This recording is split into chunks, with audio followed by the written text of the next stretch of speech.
मोक्षमार्गस्य नेतारं भेत्तारं कर्मभूभृतां ज्ञातारं विश्वतत्त्वानां वन्दे तद्गुणलब्धये। हम सभी लोग दूसरा अध्याय में जीव के भेद और प्रभेद के बारे में पढ़ रहे थे। एक इंद्रिय के 5 प्रकार के भेद पढ़े थे अपन ने, जो स्थावर जीव कहलाते हैं, पृथ्वी, जल, अग्नि, वायु और वनस्पति। और उसमें भी अपन ने पृथ्वी कायिक और जल कायिक के बारे में पढ़ा। एक बार पुनः अपन बोर्ड में इस सूत्र को देख लेते हैं और फिर आगे इस सूत्र की व्याख्या कर सुनते हैं। ये दूसरे अध्याय का 13वां नंबर सूत्र है। पृथिव्यप तेजो वायु वनस्पतिः स्थावरः। इस प्रकार से यहाँ पृथ्वी, अप, तेजस, अग्नि, वायु और वनस्पतिः, वनस्पति पेड़ पौधे आदि, ये सभी क्या हैं? स्थावरः, स्थिर रहने वाले जो जीव हैं। स्थावर नाम कर्म के उदय से इस प्रकार के यह जीव होते हैं 5 प्रकार के, ये एक इंद्रिय जीव कहलाते हैं। हम सब लोगों ने पृथ्वी समझा, सामान्य जो पृथ्वी आदि है 4 प्रकार से। अप जल को समझा, 4 प्रकार से भेद किए इसके भी, जल, जल जीव, जल कायिक और जल कायिक।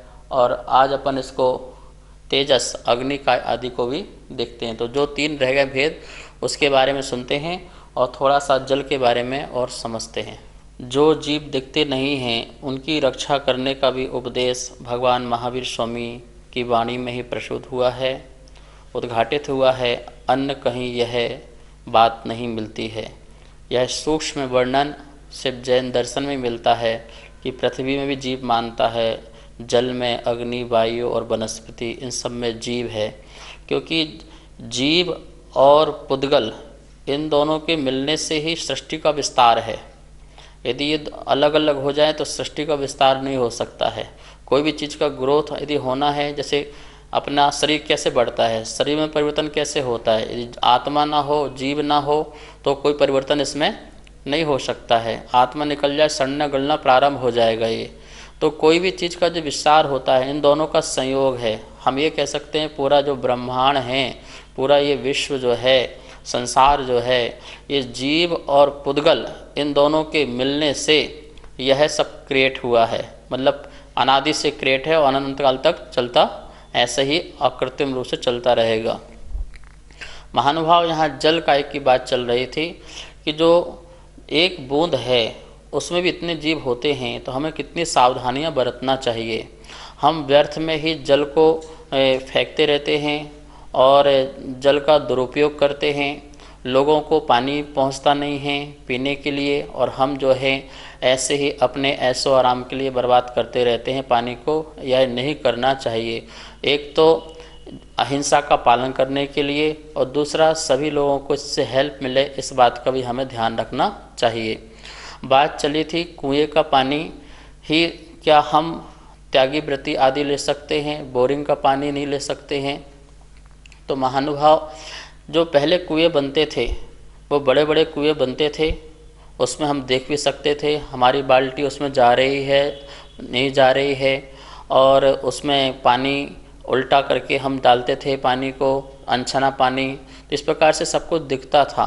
अब आजकल ये ट्यूबवेल चालू हो गए हैं हर मंदिरों में। ट्यूबवेल मतलब क्या? ये पाइप का कुआं बना दिया है।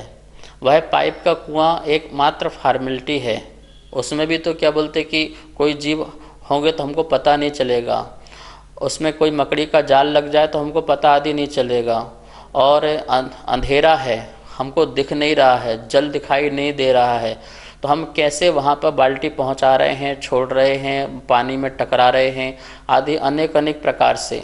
तो ये ट्यूबवेल में तो और भी महाहिंसा है, क्योंकि उसके माध्यम से हमें अंधेरे में बाल्टी उतारना पड़ रही है, और वो उसमें कहीं रात को मकड़ी जाल आदि बन गया होगा तो वो भी जीव मारा जाएगा, और पानी से टकरा के बाल्टी से और भी जीव मरेंगे। तो ये उचित नहीं है। या तो बड़ा कुआं हो, या फिर जो बोरिंग में जो एयर टाइट है, जिसमें किसी में जीव जाने की संभावना ही नहीं है, ऐसे बोरिंग आदि का पानी लेकर के हम यूज कर सकते हैं। और वहीं पास में एक ऐसा स्थल बनाएं जिससे पानी जो है आपका, जो अपना अनछना पानी जो हुआ है, वो पानी बहाव करके, या तो आपके जिसमें नहाने वाली जो नालियां हैं उनमें चला जाए अथवा ऐसे स्थान पर चले जाए जिससे किसी जीव का मरण आदि ना हो, यह सावधानी रखना है। इसका मतलब ये नहीं कि अपने पास साधन नहीं है तो हम इसका अपना व्रत धर्म का पालन न करें। आज आपके घर में नल आते हैं, नल के पानी आते हैं, तब भी आप छानो, आप छानिए और छान करके उचित विधि तो वही है जो आपको बावड़ी, कुआं, नदी आदि से पानी लाना, छान के वहाँ से। यदि ये विधि नहीं हो पा रही तो इसका मतलब नहीं अपनी क्रिया को छोड़ दें, अपनी विधि को छोड़ दें और अपने जो भाव हैं जीव की रक्षा करने का वो भाव भी छोड़ दें। हम उसी सिंक में ही जो अनछना पानी है उसको छोड़ दें और जो पानी के साथ मिल जाएगा जिसके कारण वह पानी में ही जीव रहेगा और हमारा जो उद्देश्य भाव है अहिंसा का वो पूरा पालन हो सके। इस प्रकार से देश, काल, भाव, क्षेत्र आदि को देख करके हमें अपनी क्रियाओं का निर्वाह करना चाहिए। हठाग्रता, दुराग्रह नहीं करना चाहिए। ये नहीं समझना चाहिए कि बोरिंग का पानी पीने वाला जो व्यक्ति जो है वो महाभ्रष्ट है और कुएं का पानी पीने वाला जो है वो उच्च कोटि का साधु, त्यागी, व्रती या कोई है। तो इस प्रकार से भेदभाव करने से, इस प्रकार का समाज में विद्वेष करने से हमारे धर्म का नाश होता है, लोगों की आस्थाएं टूटती हैं। तो हमें आचार्य भगवानों ने कहा है कि तुम किस क्षेत्र में हो, किस काल में हो, किस भाव है, इन द्रव्य क्षेत्र काल भाव को देखते हुए अपनी चर्या आदि का निर्वाह करना चाहिए और हमें 5 महाव्रतों का पालन आदि करना चाहिए और श्रावक 5 अणुव्रतों का पालन करे। इस प्रकार से यह थोड़ी सी बात थी जो मैंने आपको यहाँ पर समझाई जल संबंधी। अब यहाँ पर पृथ्वी और हमने जल के बारे में समझा। आज अपन तीसरा पढ़ेंगे वायु कायिक, अग्नि कायिक जीव। अग्नि भी जीव है। कोई भी प्रकार की अग्नि हो, कंडे की अग्नि हो, गैस की अग्नि हो, अंगारे की अग्नि हो, पत्ते की अग्नि हो, दावा नल हो, बड़वा नल हो, अनेक प्रकार की अग्नियाँ होती हैं। हवन की अग्नि हो, दीपक की अग्नि हो, कैंडल की अग्नि हो, चिंगारी हो, इन सब में जीव पाया जाता है। जीव सहित ही होते हैं। इसका तो आप इसका सिद्धि भी कर सकते हैं कि ये जो अग्निकाय जीव है ये भी ऑक्सीजन लेती है, ये भी बिना ऑक्सीजन के जिंदा नहीं रह सकती है। यदि कोई कैंडल रखा हो और आप उसमें गिलास रख दें, गिलास रख दीजिए, उसको ऑक्सीजन नहीं मिलेगी तो क्या हो जाएगा, वो बुझ जाएगी। इसका मतलब उसको भी अपने प्राणों की रक्षा करने के लिए उसको भी श्वास लेना पड़ता है। श्वासोच्छ्वास वह अग्नि भी लेती है, घटती है, बढ़ती है। तो इस प्रकार से आप उसमें कोई घी डालो, ईंधन डालो तो वो ऊपर बढ़ने लगती है, तो उसकी भी ग्रोथ होती है। ठीक है, जैसे अपन भोजन करते हैं तो अपनी शरीर की ग्रोथ होती है, ऐसे उस अग्नि की भी क्या हो जाती है, ईंधन मिल जाने से उसकी भी ग्रोथ होने लगती है, बढ़ने लगती है।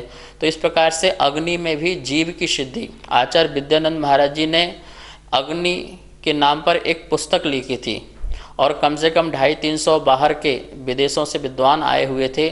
उस समय उन्होंने अग्नि के ऊपर ही 1 घंटा प्रवचन किया था। तो इस प्रकार से जो अग्नि का एक जीव हैं, जो उनका अग्नि ही जिनका शरीर है उसे अग्नि का एक जीव कहते हैं।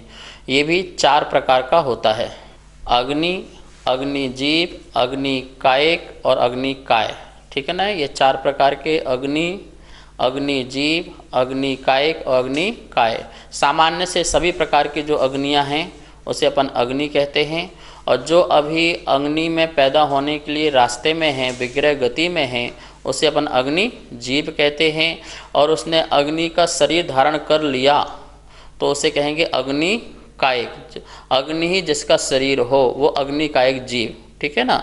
और जो अपनी आयु पूर्ण करके या किसी भी कारण से उसकी आयु का क्षय हुआ तो वह अग्नि काय कहलाएगा। क्या हो जाएगा, वो अग्नि काय। तो इस प्रकार से 4 प्रकार के अग्नि के भी हमारे यहाँ भेद प्रभेद बन जाते हैं। महानुभाव, हमें कभी भी व्यर्थ रूप से अग्नि का दुरुपयोग नहीं करना चाहिए। हम लोग गैस जल रही है तो जलने देते हैं, किसी पेड़ पौधे में अग्नि लगा देते हैं, किसी स्थान पे आग लगा देते हैं। तो इस प्रकार से हम अग्नि का बहुत दुरुपयोग करते हैं। उसमें भी असंख्यात जीव होते हैं। ठीक है ना। ऐसा नहीं कि हम अग्नि जला रहे हैं तो जीव की हिंसा नहीं हो रही हो, उसमें भी जीव की हिंसा होती है। इसलिए हमें किसी भी प्रकार से अग्नि का दुरुपयोग नहीं, बस अपने जीवन निर्वाह आदि करने के लिए श्रावक को वो मजबूरी है, उसकी भी हम लोग पांचों इंद्रियां जो पांच स्थावर हैं, विराधना होती है तो आलोचना पाठ आदि पढ़ते हैं, प्रतिक्रमण करते हैं कि हे भगवान, इस जीवन को चलाने के लिए क्यों मेरे द्वारा ये पांच इंद्रिय, पांच प्रकार के जो जीव हैं, यह मेरे द्वारा इनकी विराधना होती है। तो हमें बहुत ही सावधानी पूर्वक इसका सदुपयोग करना चाहिए जीवन निर्वाह आदि के लिए। नमोस्तु गुरुदेव। मंदिर में दीपक होते हैं, वो भी अग्निकायिक है, तो हमारे द्वारा आरती के माध्यम से उनकी हिंसा होना उचित है या नहीं? श्रावक क्रिया और मुनि की क्रिया दोनों अलग अलग हैं। मुनि ना आरती करता है और ना वह इसकी अनुमोदना करता है, लेकिन जो श्रावक है, जैसे अपने भोजन बनाने के लिए, जीवन निर्वाह करने के लिए थोड़ी बहुत अग्नि का उपयोग करता है, इसी प्रकार धर्म ध्यान में अपने भावों को शुद्ध बनाने के लिए कुछ ऐसी वस्तुएं हैं जिनका निमित्त प्राप्त होने से भाव उज्जवल हो जाते हैं, पवित्र हो जाते हैं। तो जैसे मंदिर में दीपक है, नियम से अग्निकायक ही है, तो उस अग्निकायक के माध्यम से हम भगवान की आरती उतारते हैं, तो वहाँ पर हमारा पवित्र उद्देश्य है कि ज्ञान का प्रकाश प्रकट हो, हमारे अंदर भी केवल ज्ञान प्रकट हो, इसलिए हम भगवान की आरती उतारते हैं गुणगान पूर्वक, ठीक है ना। तो उसमें नियम से हिंसा तो होती है, लेकिन इसका समाधान आचार्य समंत भट्ट स्वामी ने दिया है कि सावध लेशो बहुपुण्य रासव, कि जो श्रावक की जो क्रियाएं हैं उसमें यद्यपि सावध लेश मात्र पाप लगता है, जैसे सामग्री भी धोएंगे तो उसके लिए भी जल आप प्राशुक करोगे, तो जल प्राशुक करने में भी क्या बोलते हैं, अग्नि का उपयोग होगा। जल को भी छानोगे और उसको गर्म करोगे तो उससे भी जीवों की हिंसा होगी। तो जल प्राशुक करने में, अग्नि का और सामग्री में धोने में, इस प्रकार से जल का उपयोग नियम से साबद्ध दोष लगता है, लेकिन उस जीव के उतने उत्कृष्ट भाव होते हैं जिसके कारण वह दोष भी जो है उसके पुण्य में परिवर्तित हो जाते हैं। आचार्य ने उदाहरण दिया है कि एक समुद्र में एक जहर की बूंद क्या करेगी, इसी प्रकार हमारा पुण्य का भाव बहुत तीव्र है, लेकिन वो थोड़ी सी आरंभ सारंभ की क्रिया होती है, इसलिए उस समय भी हमें पुण्य का ही बंध होता है, क्योंकि हमारे भावों में किसी जीव को हिंसा पहुंचाने का भाव नहीं है। यदि हम ऐसा लगाएंगे तो फिर मुनिराज में भी लगाना पड़ेगा कि पंच परमेष्टि तो मुनिराज भी हैं, तो मुनिराज के लिए आप चौका लगाते हो, आहार लगाते हो, और उसमें भी अग्निकायिक जीवों की हिंसा होती है। आप आपस में आग जलाओगे, लकड़ी जलाओगे, कोयला जलाओगे या गैस जलाओगे, तो उसमें अग्निकायिक जीव, क्योंकि बिना पके तो भोजन तैयार शुद्ध बन नहीं सकता है। तो फिर पंच परमेष्टि में तो फिर भगवान भी और गुरु भी आ गए। आप कई लोग तर्क देते हैं कि भैया हम तो बाहर घर आदि में हिंसा तो करते हैं, पर धर्म के नाम हिंसा क्यों करें। तो भैया फिर गुरु भी धर्म हैं, फिर आप दान पुण्य नहीं कर पाएंगे, तो उस दान में भी आपको आहार दान देना है, औषध दान देना है, तो उसमें अग्नि आदि का, जल आदि का उपयोग होगा, तो फिर उसमें भी हिंसा होगी। तो फिर आप मुनिराज को आहार चौका नहीं लगाओगे क्या। आप अपनी मर्यादा, श्रावक की एक अपनी मर्यादा है, उस मर्यादा के अंतर्गत उसका अभी त्रस जीव का हिंसा का त्याग हुआ है, स्थावर जीव की हिंसा का त्याग नहीं हुआ है। हाँ, इतना है कि वृथा स्थावर जीवों को नुकसान ना पहुंचाए, जितना कम से कम उपयोग हो सके उतना उसे करना चाहिए। और धर्म ध्यान में थोड़ा साबद्ध दोष लगता है, तो आचार्यों ने कहा है कि पुण्य के प्रताप से, पुण्य उच्च कोटि के भाव होने से वह पाप भी क्षय को प्राप्त हो जाता है। इस प्रकार से धर्म ध्यान में भी आप हवन में और आरती में, मुनिराजों के आहार में साबद्ध दोष लगता है तो उसकी किसी प्रकार की चिंता न करें, आलोचना करें, प्रायश्चित रूप में नमोकार मंत्र की माला फेरें। वायु का एक जीव, वह भी 4 प्रकार से शास्त्रों में आया है। सामान्य वायु, वायु जीव, वायु कायिक और वायु काय। जो सामान्य वायु, जैसे पंखे की भी वायु है, एसी की भी वायु है, पेड़ों की भी वायु है, आंधी है, तूफान है, चक्रवात है, इस प्रकार से संवर्तक वायु है, कई प्रकार की वायु होती हैं। ठंडी वायु है, गर्म वायु है, मिश्र वायु है, धूल युक्त वायु है, शुद्ध वायु है, अशुद्ध वायु है। इस प्रकार से वायुओं के भी बहुत भेद होते हैं, ठीक है ना। 7 लाख प्रकार की वायु होती है, इतने प्रकार की वायु शास्त्रों में दी हुई है।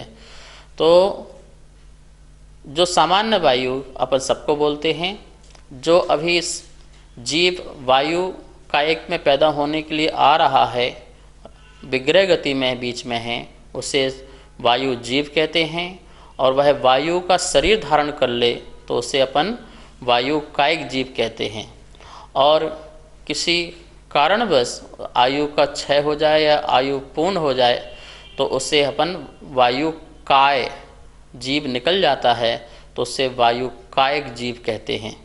ये पूरा जो वायु है ये अपने आप में जल और वायु, इस जल और वायु से ही क्या बोलते कि पूरा संसार टिका हुआ है। ये 2 चीज़ ना हो तो संसार टिक नहीं सकता है।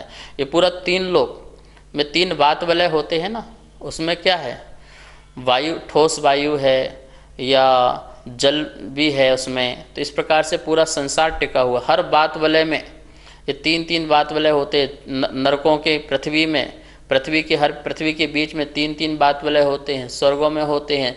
सिद्धशिला के नीचे भी 3 वात वलय होते हैं। ये क्या है, ये सब घनोदधि वात वलय, घन वात वलय। इनमें सब में वायु, ठोस वायु, हल्की वायु, तनु वायु, जल वायु, जिसके आधार से यह 7-8 जो पृथ्वियाँ हैं वो टिकी हुई है और पूरा ब्रह्मांड भी टिका हुआ है। इसलिए वायु में बहुत ताकत होती है। छठम काल के अंत में जब संवर्तक तीक्ष्ण अत्यंत वायु चलती है तो पूरी पृथ्वी, पत्थर सब चूर्ण चूर्ण हो जाते हैं, चूर्ण बन जाते हैं। सोचिए कितनी तीव्र वायु चलती है। आपने देखा भी होगा, तूफान आते हैं, पेड़ उखड़ जाते हैं, मकान गिर जाते हैं और यहाँ तक कि गाड़ियाँ उड़ जाती हैं। कितना तेज हवा होती है। तो ये जो वायु है ये सारे के सारे क्या हैं, वायु कायिक जीव हैं। और जो टकरा जाएं, जैसे वायु तेज चल रही है, मकान से टकरा गया, चट्टान से टकरा गया तो वो मर भी जाते हैं, मरण को प्राप्त हो जाते हैं। तो वो क्या हो जाते हैं, वायु काय बन जाते हैं। क्या हो जाते हैं, वो वायु काय। हमारे शरीर में जो हवा लगती है ना, या चाहे पंखे की हो, एसी की हो, या नेचुरल हवा हो, जो भी हवा का हमें महसूस होता है, वह जो हवा है वो एक जीव का एहसास नहीं है, असंख्यात जीवों की मिलकर के जो हमको हवा लगी है, तब हमें पता चला कि हवा ठंडी है, गर्म है, या कोई भी हवा आपको महसूस हुई है। हमारे शरीर में टच होने के बाद, स्पर्शन इंद्रिय से टच होने के बाद हमें जो हवा का एहसास होता है। जो ये पंखा है ना, ये पंखा क्यों मुनिराज नहीं चलाते हैं, क्यों एसी नहीं चलाते हैं? क्योंकि इसमें भी वायु कायिक जीवों की बहुत हिंसा होती है। और जो ये वायु हमको टकरा रही है शरीर में, तो असंख्यात जीवों का पिंड हमसे शरीर में टकराता, तब हमको पता चलता है कि हाँ हमारे को हवा ठंड लग रही है या गर्म लग रही है। तो महानुभाव कितने जीवों की हिंसा होती है, ठीक है ना। अब श्रावक का तो त्याग नहीं है, महाव्रतियों का तो त्याग होता है, फिर भी लोग आकर के चला देते हैं। ऐसा नहीं करना चाहिए। तो इस प्रकार से वायु कायिक जो हैं, हमें व्यर्थ में, हम अपने घर में पंखा छोड़ देते हैं, कमरे से निकल गए, पंखा चल रहा है, एसी चल रहा है, कूलर चल रहा है। ये सब क्या है, शादी ब्याह में देखते हैं कितने कूलर पंखे आदि चलते रहते हैं। बैंक्वेट हॉल है, उसमें कितने प्रकार के पंखे कूलर चलते रहते हैं बिल्डिंग में। इसी प्रकार से अग्निकायिक में ये जो लाइट है, ये भी अग्निकायिक जीव हैं, ये इनसे भी हिंसा होती है, ठीक है ना। तो हमें व्यर्थ में किसी प्रकार से किसी भी जीव को कष्ट नहीं पहुंचाना चाहिए। हम अहिंसक जीव हैं, हमारे जीवन जीने से किसी का जीवन हराम ना हो, इस बात का ध्यान रखना चाहिए। तभी हमारा जैनत्व जो है जिंदा रहेगा, तभी हम जैन धर्म के मर्म को समझ पाएंगे, सच्चे अहिंसक बन पाएंगे और अहिंसा धर्म को अपना करके आत्मा को परमात्मा बना पाएंगे। तो इस प्रकार से यहाँ पर वायु कायिक जीव का अपन ने संक्षेप में यह वर्णन सुना। नमस्ते आचार्य श्री, मेरा प्रश्न ये है कि हम सब सांस लेते हैं और सांस छोड़ते भी हैं, तो सांस लेने छोड़ने में भी ये हिंसा होती होगी, तो अहिंसा बनने के लिए हमें ये सांस लेना छोड़ना पड़ेगा? जितनी भी प्रकार की गैस हैं ये सब वायु कायिक जीव हैं, चाहे वो हाइड्रोजन हो, नाइट्रोजन हो, ऑक्सीजन हो, कार्बन डाइऑक्साइड हो, ये सभी प्रकार के जो हमने बताया आपको 7 लाख प्रकार के वायु का एक जीव होते हैं। तो कितनी प्रकार की गैस हैं, अभी तो विज्ञान ने कितना खोजा, अभी तो बहुत खोजना बाकी है। बहुत सारे प्रकार की ये वायुस होती हैं। ऐसे एक ऑक्सीजन भी एक वायु है, H2O, हाइड्रोजन 2 और ऑक्सीजन 1 से मिलकर के ऑक्सीजन बनती है। और वो जो संसारी प्राणी हैं सभी लोगों को प्राण की रक्षा हेतु वह बहुत ही आवश्यक होती है। उसके बिना प्राण की रक्षा नहीं हो सकती है। श्वास उच्छ्वास, लेने को श्वास और छोड़ने को उच्छ्वास, इसको श्वासोच्छ्वास कहते हैं, एक सहज क्रिया है।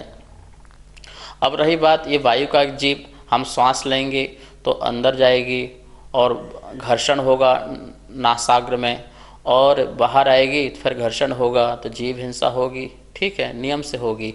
लेकिन ये असक अनुष्ठान है, एक होता है सक अनुष्ठान, एक होता है असक अनुष्ठान। असक अनुष्ठान ऐसे हैं जो हमारे हाथ में नहीं हैं और जो हमको नहीं दिख रहे हैं, ठीक है ना, कम से कम हम उसको तो कुछ नहीं कर सकते हैं, लेकिन जो हमको एहसास हो रहा है, जैसे हम पंखा चला रहे हैं, हमको पता चल रहा है हवा का, उसको तो हम व्यर्थ काम को तो रोक सकते हैं ना।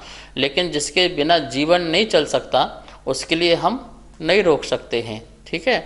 तो वो हम उसमें अहिंसक ही रहेंगे। और हिंसा और अहिंसा जो होती है वो परिणामों के ऊपर होती है। किसके ऊपर होती है? परिणामों के ऊपर होती है।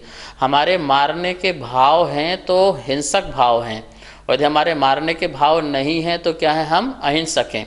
अब बताइए ऐसा कौन जीव जो श्वास लेते समय सोचता होगा कि हाँ जितनी वायु जा रही है ये सारे जीव मर जाएं, मेरे को जीवन मिल जाए, ऐसा कोई भाव होता है? नहीं होता है। तो जब हमारे ऐसे भाव नहीं हैं तो हम कैसे हैं? उस समय अहिंसक ही हैं।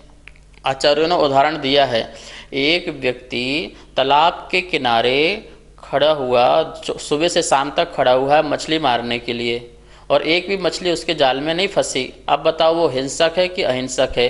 भले एक भी मछली नहीं मरी, लेकिन मारने के परिणाम तो हर पल रहने के कारण वो कैसा है? हिंसक ही आदमी है। अब एक व्यक्ति सुबह से शाम तक खेती करता है, किसान खेती करता है, और हल से जीव मरते ही मरते हैं, मिट्टी भी खुदेगी और त्रस्त जीव भी मरेंगे, और उसको आचार्यों ने अहिंसक कहा है। क्यों? क्योंकि उसका फसल का उद्देश्य है, ना कि किसी जीव को मारने का भाव है। तो भाव उसके मारने के नहीं है, इसलिए वो अहिंसक ही है। इसी प्रकार हम वायु ले रहे हैं तो हमारे किसी जीव को मारने का भाव नहीं है, इसलिए हम अहिंसक हैं, और ये असक अनुष्ठान है जिससे प्राणों की रक्षा होती है। पर जो चीज़ हैं जिससे वायु जीव मरते हैं, हमें उनमें बहुत सावधानियां रखना चाहिए, और हम जितनी अहिंसक का पालन कर सकें क्रिया रूप में उसे क्रियान्वित हमें करना चाहिए। इस प्रकार अपन ने यहाँ पर पृथ्वी, जल, अग्नि, वायु, ये 4 प्रकार के स्थावर जीवों का स्वरूप समझा। इनकी उपयोगिता हमारे जीवन में कितनी होना चाहिए इसके बारे में भी हमने जाना। महानुभाव, ये सभी जो जीव स्थावर जीव हैं, स्थावर जीव में जो वनस्पति जीव है सबसे ज़्यादा जीव हैं, वो अनंत जीव वनस्पति में होते हैं। 4 प्रकार के जो हैं वो तो असंख्यात हैं। पृथ्वी काय जीवा संख्या संख्यजा, तेव काय जीवा संख्या संख्यजा, जल काय जीव असंख्या संख्यजा, वायु काय जीव असंख्यजा संख्यजा, वड़त्य काय जीवा अनंता। ऐसा प्रतिक्रमण में सब साधु लोग रोज पढ़ते हैं कि वनस्पति अनंत हैं। महानुभाव, इसमें उत्पत्ति कैसे होती है? हम अपने स्वरूप की विराधना करते हैं तभी ऐसे पर्याय में जाकर के उत्पन्न होते हैं, और ऐसे पर्याय में उत्पन्न होते हैं कि कोई हमें जीव मानने को भी तैयार नहीं है। संसार में ऐसा कौन है जो जीव मानने को तैयार है? पृथ्वी को, अग्नि को, जल को, वायु को, संसार में कोई भी मानने को तैयार नहीं है। हमने ऐसी निकृष्ट पर्याय पाई, ये निकृष्ट पर्याय है। हमने अपने स्वभाव की, क्षमा स्वभाव की, शांत स्वभाव की, वीतराग स्वभाव की विराधना करी है, और विराधना करने का ऐसा फल हमें मिला कि संसार हमें कोई पहचान भी नहीं पाता कि हम जीव हैं। हमारी कोई रक्षा भी नहीं कर पाता है। तो इसलिए हमें ऐसा काम नहीं करना है, अपने स्वभाव को बचा के रखना है, शांत क्षमा आदि स्वभाव को धारण करके रखना है, जिसके कारण कभी हमें ऐसी निकृष्ट पर्याय में जाने की आवश्यकता ना पड़े। इस मनुष्य भाव को समझो और सार्थक और सफल करो। आगे जो वनस्पति कायिक जो जीव है, 5वां नंबर का स्थावर जीव है, उसके बारे में अपन कल पढ़ेंगे, कल समझेंगे। अलका कटारिया अजमेर, आपका प्रश्न है, एक निगोद में अनंत जीव होते हैं और एक श्वास में 18 बार जन्म मरण करते हैं, तो ये जीव अनंत कैसे रहेंगे? पहली बात तो ध्यान रखना, निगोद एक शरीर और ऐसे अनंत निगोद होते हैं, निगोद शरीर होते हैं, और उन निगोद शरीर में अक्षय अनंत जीव राशि होती है। जैसे एक आलू है तो आलू में अनंत तो निगोद शरीर हैं, निगोद शरीर बोल रहे हैं पहले, ठीक है, ध्यान रखना, निगोद शरीर, और एक शरीर में अक्षय अनंत जीव राशि होती है, अक्षय अनंत जीव राशि होती है, ठीक है ना। तो इस प्रकार से, और एक श्वास में तो जो 18 बार जन्म मरण कहा गया वो हर निगोदिया जीव का नहीं होता है, ये भी बात ध्यान रखना। जिसकी क्षुद्र भाव होती है, जो लब्धि अपर्याप्त तक निगोदिया जीव होता है, उसी का ही एक श्वास में 18 बार जन्म और मरण होता है। लेकिन जो निवृत्ति पर्याप्त तक जीव हैं, उनका कम से कम अंतर मुहूर्त उनकी आयु होती है। कितनी होती है? अंतर मुहूर्त आयु होती है। ये तो साधारण वनस्पति की अपेक्षा से ये बात जो कही गई है, साधारण प्रत्येक वनस्पति में जो साप्रतिष्ठित वनस्पति है उसकी अपेक्षा से कहा है। उसमें जो जीव हैं साधारण एक श्वास में 18 बार जन्म मरण, लेकिन सभी निगोदिया जीव का नहीं होता है। उत्कृष्ट उनकी आयु जो निवृत्ति प्राप्त वालों की है वो अंतर मुहूर्त वाली भी होती है, तो उनकी उत्कृष्ट अंतर मुहूर्त भी होती है। तो इस प्रकार से निगोद शरीर तो अनंत हैं, और उस निगोद शरीर में भी अक्षय अनंत जीव राशि होती है। इसलिए जो अनंत जीव कैसे हुए इसका आपको समझ में आ गया होगा। प्रोमिला जैन एडवोकेट लुधियाना, आपका प्रश्न आया, क्या उदयाभावी क्षय को अनुदय शब्द भी कह सकते हैं? तो कह सकते हैं, क्योंकि वहाँ पर उदय उससे प्रगति का नहीं हो रहा है, तो इसलिए उसको अनुदय वहाँ पर आप कह सकते हैं। दूसरा आपका प्रश्न है, दर्शन उपयोग और मति ज्ञान में जो अवग्रह में होने वाला जो सामान्य प्रतिभास है, उन दोनों में क्या अंतर है?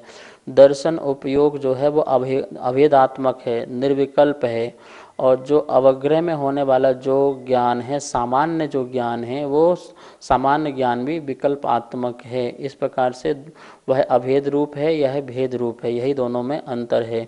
तीसरा आपका प्रश्न आया है कि मति ज्ञान और मति ज्ञान उपयोग को क्या नाउन और वर्ब कह सकते हैं?